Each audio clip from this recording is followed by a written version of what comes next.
عزیز دوستوں، بزرگوں اور بھائیوں، ہماری زندگی کے اندر ایک اہم پہلو جس سے ہم بڑی تکلیف کا شکار ہو جاتے ہیں اور بعض اوقات اذیت ناک حد تک وہ بات چلی جاتی ہے، وہ ہوتا ہے لوگوں کا باتیں کرنا۔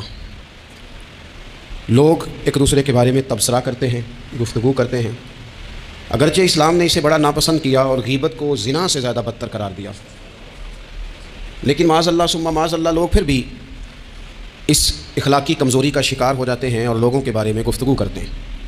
پھر لوگوں کی وہ باتیں جب ہم تک پہنچتی ہیں، جس کے بارے میں بات کی جا رہی ہوتی ہے، جب اس تک پہنچتی ہے تو وہ شخص بڑی اذیت کا شکار ہو جاتا ہے، وہ ذہنی تکلیف میں بھی آتا ہے، کرب میں بھی مبتلا ہوتا ہے، اور بعض اوقات خدا معاف فرمائے تو بعض لوگوں میں مایوسی بھی پھیل جاتی ہے۔ آپ قرآن مجید فرقان حمید کو دیکھیں تو اللہ تعالیٰ نے قرآن مجید میں فرمایا کہ وَإِذَا قِيلَ لَهُمْ آمِنُوا كَمَا آمَنَ النَّاسُ، جب منافقین سے کہا جائے کہ اس طرح ایمان لاؤ جس طرح کے باقی لوگ ایمان لائے ہیں، یعنی صحابہ کرام، قالوا تو وہ کہتے ہیں انؤمن کما آمن السفہاء، ہم اس طرح ایمان لے آئیں جس طرح معاذ اللہ یہ بیوقوف ایمان لائے، ان کی طرح ایمان لے آئیں۔ الا انہم هم السفہاء، اللہ فرماتے ہیں خبردار ہو جاؤ یہی بیوقوف ہیں، ولکن لا یعلمون، لیکن یہ جانتے نہیں، انہیں اس بات کی خبر۔ ان لوگوں کو جو کائنات کے بہترین لوگ ہیں زمین پر، انبیاء کے بعد صحابہ، ان کو لوگوں نے بیوقوف کہہ دیا، باتیں کر دی۔ آپ قرآن مجید دیکھیے سورہ قلم کے اندر اللہ تبارک و تعالیٰ نے اس بات کا بھی جواب ارشاد فرمایا ہے، جب لوگوں نے کہا تھا کہ معاذ اللہ حضور تو مجنون ہے، تو اللہ نے فرمایا محبوب آپ رب کے فضل سے مجنون نہیں ہیں، بلکہ اللہ نے آپ کو خلق عظیم کا مالک بنایا ہے۔ وَإِنَّكَ لَعَلَىٰ خُلُقٍ عَظِيمٍ، لوگ بات کرتے ہیں اور کر جاتے ہیں اور شوق رکھتے ہیں تبصرہ کرنے کا۔ تو میں نے بہت سارے لوگ ایسے زندگی میں دیکھے ہیں جو لوگوں کی باتوں کی وجہ سے اذیت میں آ گئے، تکلیف کا شکار ہو گئے، اور میں اور آپ تو کسی کھاتے میں نہیں۔ حضرت ابوبکر صدیق رضی اللہ تعالیٰ عنہ جیسے لوگ، افضل البشر بعد الانبیاء بالتحقیق حضرت صدیق اکبر، آپ قرآن مجید 30ویں پارے کی تلاوت میں یہ بات دیکھیں گے کہ جب حضرت ابوبکر صدیق نے غریب غلاموں کو خرید کر آزاد کرنا شروع کیا، حضرت بلال حبشی کو، حضرت عامر بن فہیرہ کو اور کچھ غلاموں کو خرید کر آزاد کیا، تو لوگ کہنے لگے کہ یہ بلال نے کبھی کوئی احسان کیا ہوگا ابوبکر پر، تبھی تو خرید کے آزاد کیا ہے، ورنہ کیا ضرورت ہے اتنے پیسے لگانے کی، کوئی تو بات ہوگی۔ اللہ تعالیٰ نے اس کا بھی قرآن مجید میں اعلان فرمایا ابوبکر نے جو کیا ہے رب کی رضا کے لیے کیا ہے۔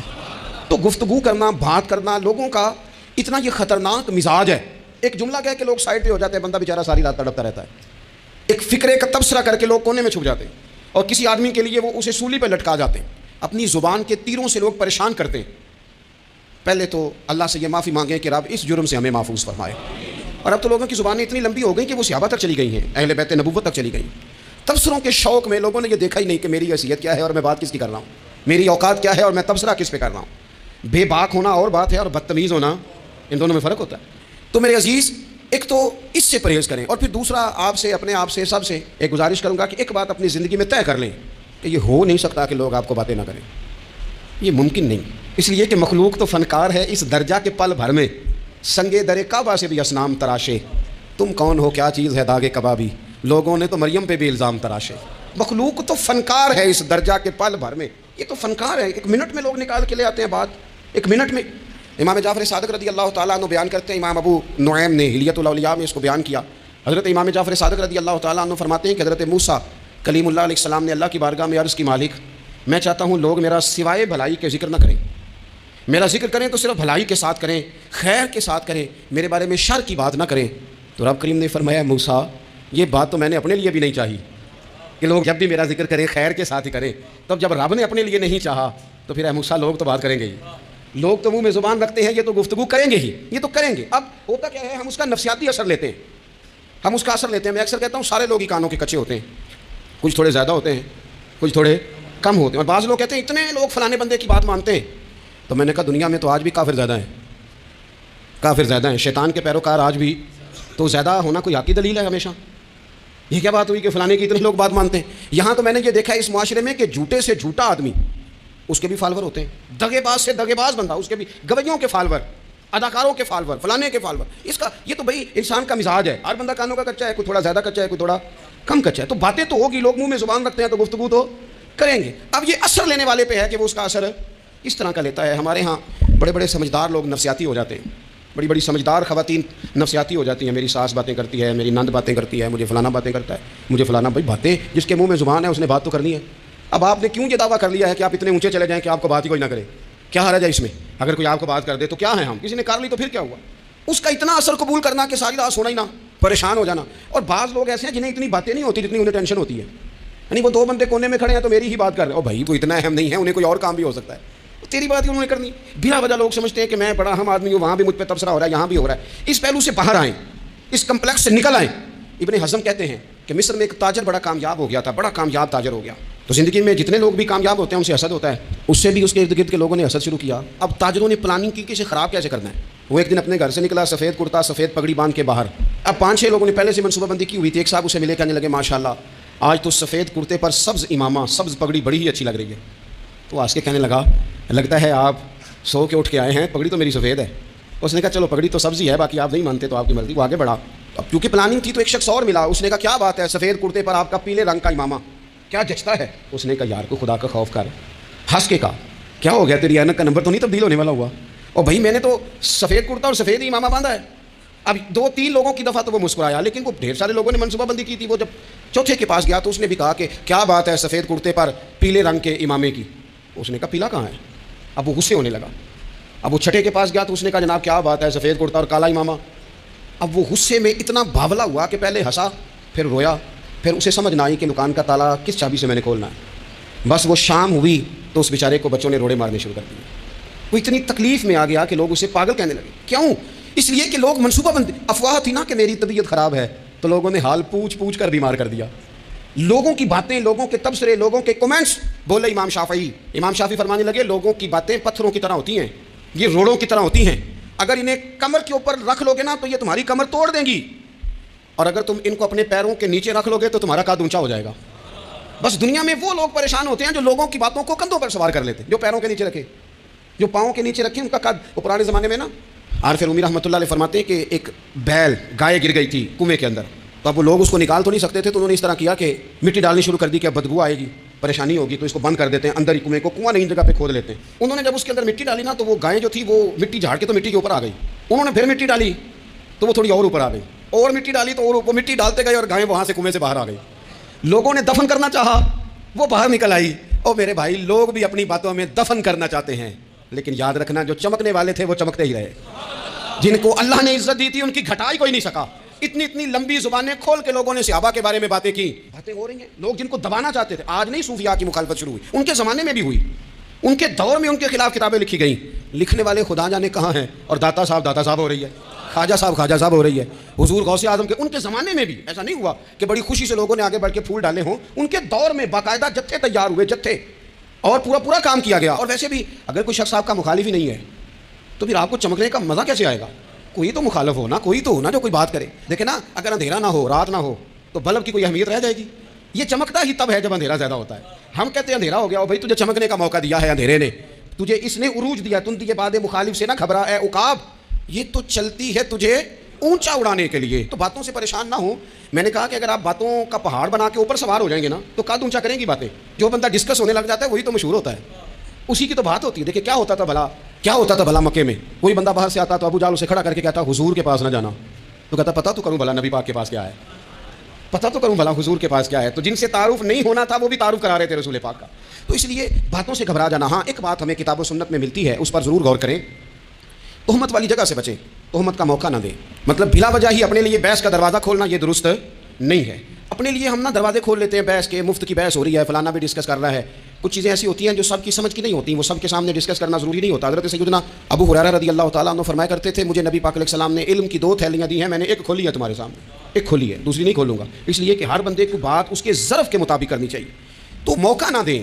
نبی پاک صلی اللہ علیہ وسلم نے فرمایا اس بندے نے اپنی، یہ بخاری میں موجود ہے، فرمایا اس نے اپنی عزت اور اپنی جان کو محفوظ کر لیا جو فتنے والی جگہ سے بچ گیا. جہاں تہمت لگ سکتی ہے اس جگہ سے بچیں. جان بوجھ کے لوگوں کو موقع نہ دیں باتیں کرنے کا، جان بوجھ کے موقع نہ دیں. جامع ترمذی کے اندر حدیث موجود ہے، حضرت سیدنا عمر فاروق رضی اللہ تعالیٰ عنہ نے ایک موقع پر اجازت مانگی تھی نبی پاک صلی اللہ علیہ وسلم سے. عرض کیا یا رسول اللہ صلی اللہ علیہ وسلم مجھے آپ اجازت دے دیں، میں عبداللہ بن ابی سلول کی گردن اڑا دوں، یہ منافق بار بار آڑے آتا ہے، بار بار تکلیف دیتا ہے، آپ مجھے اجازت دیں میں اسے قتل کر دوں. اب وہ چونکہ کلمہ پڑھتا تھا، ساتھ تو رہتا ہی تھا نا، بہت سارے لوگ اسے مسلمان جانتے تھے. حضرت سیدنا عمر فاروق رضی اللہ تعالیٰ عنہ نے اجازت چاہی کہ یا رسول اللہ صلی اللہ علیہ وسلم اگر آپ مجھے اجازت دے دیں، یہ ترمذی میں موجود ہے، یعنی آپ اس جگہ سے بچیں جہاں تہمت لگ سکتی ہے، جہاں بلا وجہ کسی شخص کو شر پھیلانے کا موقع مل سکتا ہے. یا رسول اللہ مجھے اجازت دے میں عبداللہ بن ابی سلول کی گردن اڑا دوں. نبی پاک صلی اللہ علیہ وسلم نے فرمایا کہ عمر اگر میں تمہیں ایسا کرنے کی اجازت دوں گا تو لوگ کہیں گے کہ اب اپنے قریبیوں کو انہوں نے مروانا شروع کر دیا ہے، ساتھ والوں کو ہی مروانا شروع، لوگ تو اسے مسلمان سمجھتے ہیں تہمت والی جگہ سے۔ بلکہ بخاری شریف میں اسی طرز کا ایک اور پیغام بھی ہمارے لیے موجود ہے۔ یہ جو حرم شریف آج ہمارے سامنے ہے نا، بیت اللہ شریف، اس میں ایک پیچھے مقام ہے جس کو حتیم کہا جاتا ہے، یہ خانہ کعبہ کا حصہ ہے۔ حضور صلی اللہ علیہ وسلم کے اعلان نبوت سے پہلے جب قریش مکہ نے اسے تعمیر کیا نا دوبارہ سے، تو انہوں نے چندے کا کوئی اس طرح کا مزاج بنایا تھا کہ اس بندے سے پیسے لینے جس کے بالکل ہی جائز ہو۔ اس ترتیب سے انہوں نے خانہ کعبہ کی تعمیر کی کہ پھر وہ ساری تعمیر نہ کر سکے، حتیم باہر رہ گیا۔ تو نبی پاک صلی اللہ علیہ وسلم نے ایک دن فرمایا، بخاری میں موجود ہے، حضور فرمانے لگے، عائشہ اگر تمہاری قوم جاہلیت کے قریب نہ ہوتی، کیونکہ ابھی قریب قریب جاہلیت چھوٹی ہے نا، ابھی لوگوں نے کلمہ پڑھنا شروع کیا، فرمایا اگر یہ جاہلیت کے قریب نہ ہوتے تو میں کعبے کو انہی بنیادوں پر دوبارہ بنا دیتا جن بنیادوں پر حضرت ابراہیم علیہ السلام نے بنایا تھا۔ لیکن چونکہ یہ جاہلیت کے قریب ہیں، ان کی سمجھ میں چیز نہیں آئے گی، یہ شک میں پڑ جائیں گے، پریشان ہو جائیں گے، لہذا میں یہ کام نہیں کرتا۔ بہت ساری چیزیں ایسی ہیں کہ جن کی وجہ سے بعض سادہ لوگ ابہام کا شکار ہوتے ہیں، ابہام کا۔ ہمارے علماء نے اس طرح کیا کہ بڑے طے کر کے عقائد کے عنوانات امت تک پہنچائے۔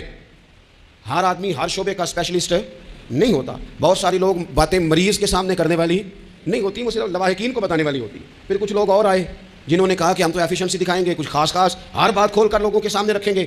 اس کا نقصان پھر یہ ہوتا ہے کہ سادہ لوگ مشکلات کا شکار ہوتے ہیں، وہ پھر جب کہتے ہیں ہر چیز ڈسکس کر لینی چاہیے تو پھر باتیں دور نکل جاتی ہیں۔ پھر لوگوں نے انبیاء کرام علیہم السلام کی اجتہادی خطاؤں کو ڈسکس کرنا شروع کیا۔ ربنا ظلمنا انفسنا، اگر حضرت آدم یہ لفظ کہیں تو ان کے لیے تو ٹھیک ہے، لیکن اگر کوئی غلام اور امتی اور بیٹا اٹھ کے یہ لفظ کہے تو اس کے لیے ٹھیک نہیں ہے۔ تو میرے عزیز ایسے کام نہ کریں جس کی وجہ سے بلا وجہ بحث کا۔ ہمارے یہاں کچھ لوگوں کو شوق ہے خبروں میں رہنے کا، وہ ایسی باتیں چھیڑتے ہیں جن سے نا وہ خبروں میں رہ سکیں۔ میں نے دیکھا ہے وہ کہتے ہیں جی میں نے کوئی انوکھی بات کرنی ہے۔ بھائی انوکھی بات کرنے سے بندہ مشہور تو ہو جاتا ہے۔ ہمارے زمانے میں مشہور ہی وہ ہوتا ہے جو دوسروں سے ذرا ہٹ کے بات کرے، انوکھی کرے۔ وہ ہمارے لطیفہ لکھا ہے نا، ایک اہل عرب کا، ایک ہجا نام کا عربی کا ایک لطائف سنانے والا شاعر ہے، تو وہ کہتا ہے کہ ایک شخص نے ایک دفعہ کہہ دیا تھا گدھا کھانا جائز ہے۔ بڑے بڑے علماء اس کے گھر چلے گئے کہ بھائی کوئی دلیل، کوئی جزیہ، کوئی کہاں سے، کوئی کتاب، کوئی حوالہ، کوئی شے۔ اس نے کہا روز آؤ گے ایک ایک بندے کو بتاؤں گا، اکٹھا اسٹیج لگاؤ، ایک ہی دفعہ حوالے دیتا ہوں، روز نہیں دیے جاتے۔ وہ اسٹیج لگ گیا، دنیا جمع ہو گئی، جنہوں نے کبھی ٹائم نہیں نکالنا، تو یہ ذرا انوکھی بات جو کر رہا تھا، تو سارے لوگ آ گئے۔ تو وہ اسٹیج پہ چڑھا تو کہنے لگا مجھے جانتا کوئی نہیں تھا۔ چلو اب بدنام جو ہوں گے تو کیا نام نہ ہوگا، اب قیامت تک کہو گے تو صحیح نا، وہ اس مولوی نے کہا جنہیں ایک بار آخیا نہیں تھی گدھا کھانا جائز ہے، چلو بدنام جو ہوں گے تو کیا۔ تو بہت سارے ایسے لوگ ہیں جو ہیں بدنام، پر چلو نام تو ہو گیا نا، بدنامی صحیح، شرارت صحیح، شیطانیت صحیح، لیکن نام تو ہو گیا۔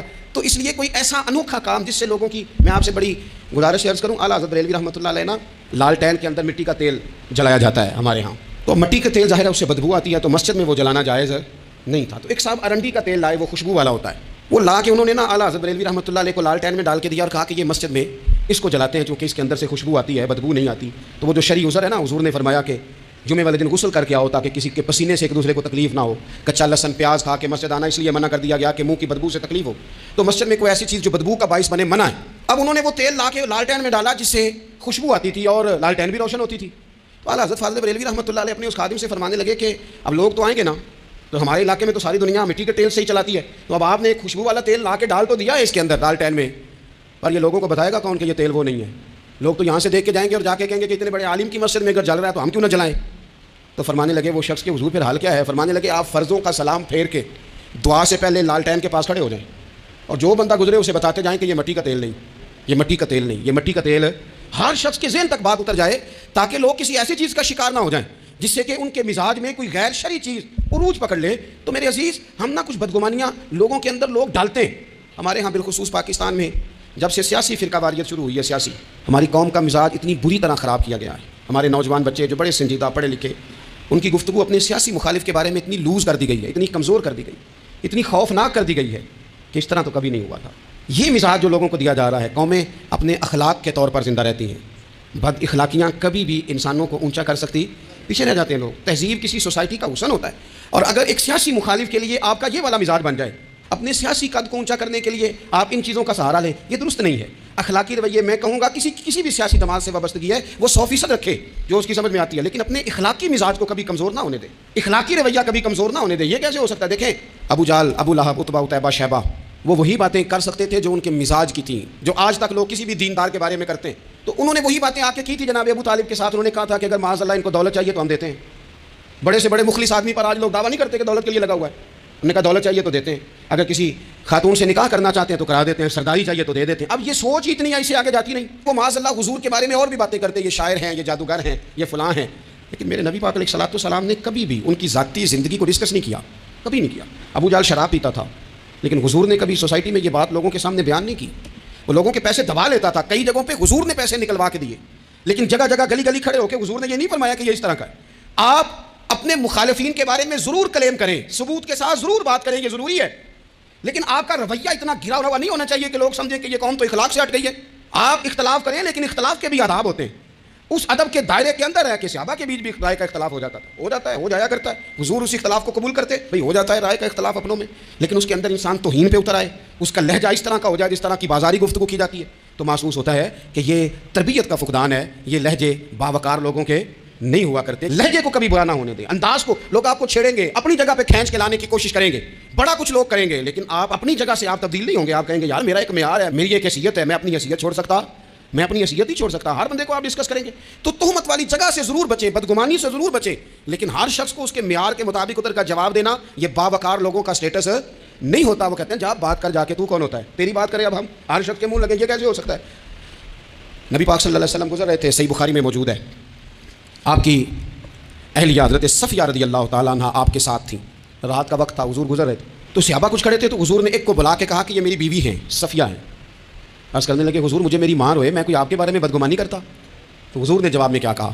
محبوب فرمانے لگے جس طرح رگوں میں خون گردش کرتا ہے نا، شیطان بھی اسی طرح گردش کرتا ہے۔ گویا حضور بتا رہے ہیں کسی وقت بھی بدگمانی پیدا کر دیتا۔ میں تمہیں بتا رہا ہوں کہ اپنی اہلیہ کے ساتھ جا رہا ہوں، میری بیوی ہے، کوشش کریں کہ آپ اس جگہ سے بچیں جہاں باتیں ہو رہی ہوں۔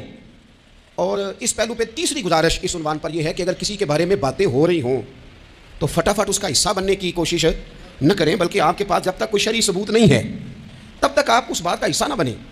ہمارے ہاں بات ہو رہی ہوتی ہے تو دو چار بندے دوڑ کے نا اپنا بھی حصہ ڈالتے ہیں، بلکہ میں بڑی ذمہ داری سے یہ بات عرض کروں گا، بات لمبی ہوتی تب ہے جب کوئی بندہ درمیان میں کہہ دیتا ہے نا نہیں تجھے تو تھوڑا پتہ ہے، تھوڑا میں بھی کرتا ہوں۔ وہ کئی دفعہ وعدہ معاف گواہ بن جاتا ہے، جا کے دوسروں کو خبر کرتا ہے اس نے یہ کہا ہے، حالانکہ بندہ اس سے پوچھے کہ اگر انہوں نے کہا تھا تو اتنا سجن تھا تو وہاں جواب دے کے کیوں نہیں آیا؟ تجھے چاہیے تھا وہیں جواب دیتا، وہیں جا کے جواب دے دیتا۔ ایک بزرگ کی خدمت میں ایک دفعہ حاضر تھا، ایک بڑے عالم تھے، تو ان کے پاس آ کے ایک شخص نے کہا کہ فلاں آدمی آپ کے بارے میں یہ بات کر رہا تھا، تو وہ ہنس پڑے، فرمانے لگے پھر آپ کہاں تھے؟ کہنے لگے میں وہیں تھا۔ فرمانے لگے میرا اور آپ کا رشتہ کس طرح کا ہے؟ کہنے لگے جی میں تو شاگرد ہوں، ارادت مند ہوں۔ تو فرمانے لگے پھر آپ میرے پاس سوال لے کے آ گئے ہیں، آپ نے وہاں جواب کوئی نہیں دیا۔ فرمانے لگے اب تو میرے سامنے بیٹھ، پہلے اس سوال کا جواب میں تجھے دوں، پہلے تجھے قائل کروں، اگر تو قائل ہوتا نا تو پھر تو یہ بات لے کے میرے پاس نہ آتا، پھر تو وہاں تو کلیئر کر آتا، تیرے اندر کجی ہے، تو بات کا حصہ بنا ہے، اور میرے نزدیک اس سے بڑا تو مجرم ہے کہ تو نے بات کو سنا ہے، وہ تو کوئی ہے، اور تو اپنا تھا، تو نے اپنا ہو کے یہ باتیں سنی، تو نے ہاں کی، تو وہاں بیٹھا رہا، تو اپنا تھا۔ اور حضور نے فرمایا محبت تو بندے کو اندھا بہرا اور گونگا کر دیتی ہے، جو کسے دا عاشق ہوئے ہوتے گل اسے دی کردا ہے، 100 مکر بہانے کر کے وہ ہی مرنے مردا ہے۔ تو نے سن کیسے لی؟ تیرے کانوں نے گوارا کیا؟ پہلے تو مطمئن ہو نا، تو اگر مطمئن ہوتا تو بات آگے وہیں جواب دے کے آتا، تو ہی غیر مطمئن ہے تو میں کسی اور کو کیا جواب دوں؟ تو مدد کریں اپنے بھائی کی اس معاملے میں کہ اگر آپ کلیئر ہیں تو پھر آپ اسے وہیں کلیئر کریں، کہیں یار میری بات سن، یہاں تک تو بات ٹھیک ہے، اس بات کا میں گواہ ہوں، یہ ہو سکتی نہیں۔ اور نبی پاک کا یہ طریقہ ہے، مسند امام احمد بن حنبل میں حدیث موجود ہے، حضرت عبداللہ ابن مسعود رضی اللہ تعالیٰ عنہ، کمال آدمی حضرت عبداللہ ابن مسعود، حضور نے فرمایا عبداللہ ابن مسعود سے قرآن سیکھا کرو، یہ اسی طرح پڑھتے ہیں جس طرح میرے اوپر نازل ہوا تھا۔ حضرت عبداللہ ابن مسعود کو نبی پاک علیہ السلام نے فرمایا درخت پہ چڑھ کے ذرا میرے لیے مسواک تو اتار دو۔ حضرت عبداللہ ابن مسعود کی پنڈلیاں پتلی پتلی تھی، ٹانگیں پتلی تھی، وہ درخت پہ چڑھے، ہوا چلی تو کپڑا تھوڑا ہٹ گیا، تو بعض لوگ ان کی پتلی پنڈلیوں کا مذاق اڑانے لگے، معاذ اللہ، دیکھو کیسی باریک باریک پنڈلیاں ہیں، کیا انداز ہے۔ اب حضور بیٹھے ہیں نا، تو انہوں نے جو بات کی تھی وہ بات بھی درست تھی، پنڈلیاں واقعی پتلی تھیں، اور کوئی بھی اس انداز میں دیکھتا تو شاید مسکراتا۔ جب انہوں نے کہا نا دیکھو پتلی پنڈلیاں، تو حضور نے ہمارے لیے طریقہ کیا چھوڑا، ہمارے لیے سیرت کیا چھوڑی؟ حضور سید عالم فوراً ارشاد فرمانے لگے، نبی پاک فرمانے لگے چپ کرو، تم میرے عبداللہ کی پنڈلیوں کو پتلا پتلا کہہ رہے ہو نا، قیامت کے دن جب میزان لگے گا اور ان پنڈلیوں کا تمہیں وزن پتہ چلے گا، پھر پتہ چلے گا میرے عبداللہ کی شان کیا ہے۔ یہ بڑی وزنی پنڈلیاں ہوں گی، جب ان کا میزان پر وزن تو لگے تو آپ دفاع کریں۔ نبی پاک صلی اللہ علیہ وسلم نے فرمایا اگر کسی جگہ تیرے بھائی کی عزت پر حملہ ہو رہا تھا اور تو بچانے پر قادر تھا اور تو نے اس کی عزت سے اس شر کو روک دیا، کہا نہیں یار ایسی بات نہیں ہے، تم غلط کہہ رہے ہو، فرمایا اگر تم کسی کی عزت کا دفاع کرو گے تو فرمایا جہاں تمہاری عزت خراب کی جا رہی ہوگی رب وہاں تمہاری عزت کا دفاع فرمائے گا، اللہ تمہاری عزت کا محافظ بن جائے گا۔ لیکن ہم کیا کرتے ہیں، ہم لوگ باتیں کر رہے ہوتے ہیں تو ہم ان باتوں میں ایک بات اور شامل کرتے ہیں، ہم ان باتوں میں ایک بات اور شامل کر لیتے ہیں اور انداز اختیار کر لیتے ہیں، اور جو آپ کے حق میں ہے اس نے مخالف نہیں ہونا، اور جو مخالف ہے اس نے کبھی حق میں چھوڑیں۔ آپ کس کو قائل کر رہے ہیں؟ جس کی سمجھ میں آتی ہے وہ قبول کرے، نہیں آتی تو دروازہ کھلا ہے، کہیں اور تشریف لے جائے۔ ہمارا یہ مزاج بن گیا کہ بلا وجہ کی وضاحتیں بھی بندے کو کمزور کرتی ہیں، بلا وجہ ہم کمزور پڑ جاتے ہیں، تھوڑے بے نیاز ہو جائیں، چھوڑیں، کچھ بے نیاز بنے، طبیعت کوئی بے نیاز. ہم نہ بے نیاز نہیں ہوتے، ہر بات کو سوچتے ہیں، ہر بات کی وہ جی وہ فلانے نے پتہ کیا کہا ہے، تو بڑی معذرت سے بالخصوص خواتین کا مسئلہ ہوتا ہے، وہ کہتے ہیں پوری دسو، نہیں دسو نے کیا کی بھائی آپ نے کیا کرنا ہے، اس کے لیے پھانسی کا حکم لگانا ہے آپ نے. چھوڑ دے، بات ہو گئی، ختم ہو گئی. اپنی زندگی میں تھوڑی سی بے نیازی بھی پیدا کریں، تھوڑی سی بے نیازی. ہر ایک کی بات سننا، ہر ایک کی بات پر غور کرنا، ہر بندے پر تبصرہ شروع کر دینا، وہ تو تکلیف آ جائے گی. وہیں سے جہاں سے بات شروع کی تھی پھر وہیں لاتا ہوں کہ باتوں کا اثر لیں لیکن صرف خیر کی باتوں کا اثر لیں، لیکن صرف اچھے لوگوں کی باتوں کا. ہر ایک کی بات کا اثر لوگے، لوگ دو قدم نہیں چلنے دیں گے. اور دوسرا، میں آپ کو بڑی ذمہ داری سے عرض کرتا ہوں، ہم ویژن والے لوگ ہیں، ہماری 1400 سال کی تاریخ ہے، ہم ویژن والے لوگ ہیں. یہ نہیں ہے کہ ادھر ایک بندہ آیا تو تھوڑے سے ہم اس کے پیچھے چلے جائیں گے، پھر کل ایک اور آئے گا تو تھوڑا سا اس کے پیچھے چلے جائیں گے. یہ تو وہ لوگ ہوتے ہیں جن کے پیچھے بنیاد نہیں ہوتی، اور جن کی پوری بنیادیں ہونا وقت زیادہ ہو گیا. ورنہ میں آپ کو اپنی سند پڑھ کے بتاتا کہ ہماری سند امام بخاری تک کیسے جاتی ہے اور امام بخاری کی رسول پاک تک کیسے جاتی ہے. یہ تو ایک تسلسل ہے. تو اس لیے بڑی جلدی آزمائش کا شکار نہ ہوا کریں. باتیں کس لیے ہیں؟ جو بندہ ویلا ہے اس نے بھی 4 باتیں تو ہر بات کا اثر نہ لے. بالخصوص جوانوں سے کہتا ہوں، ٹارگٹ اچیو کرنے کے لیے سب سے پہلے تو مقاصد کا تعین کرے جانا کے دور، پھر اس پہ لگ پڑے. باتیں ہوتی رہیں گی لیکن باتوں کو پشت پہ سوار نہیں کرنا، باتوں کو پاؤں کے نیچے رکھنا ہے. قد اونچا ہو جائے گا، قد اونچا ہو جائے گا. پشت پہ سوار کرو گے تو گردن ٹیڑھی کر دیں گے. آپ بس بڑھتے جائیں. گھوڑا جب دوڑتا ہے نا، دوڑتا ہے تو اس کے پیروں کو جھاڑیاں لگتی ہیں، لیکن اگر دوڑتا رہے تو کوئی جھاڑی کہیں رہ جاتی ہے، کوئی کہیں رہ جاتی ہے. باقی مخلوق کرتی ہے باتیں، وہ کرتی رہے گی. آپ آگے بڑھیں، سفر کرتے رہیں. سفر بہت سارے باتیں کرنے والے وہی رہ جاتے ہیں اور کام کرنے والے کہیں کے کہیں پہنچ جاتے ہیں. باتیں کرنے والوں میں سے نہ ہوں، کام کرنے والوں میں سے ہوں. اللہ توفیق عطا فرمائے. آخر دعوانا الحمدللہ رب العالمین.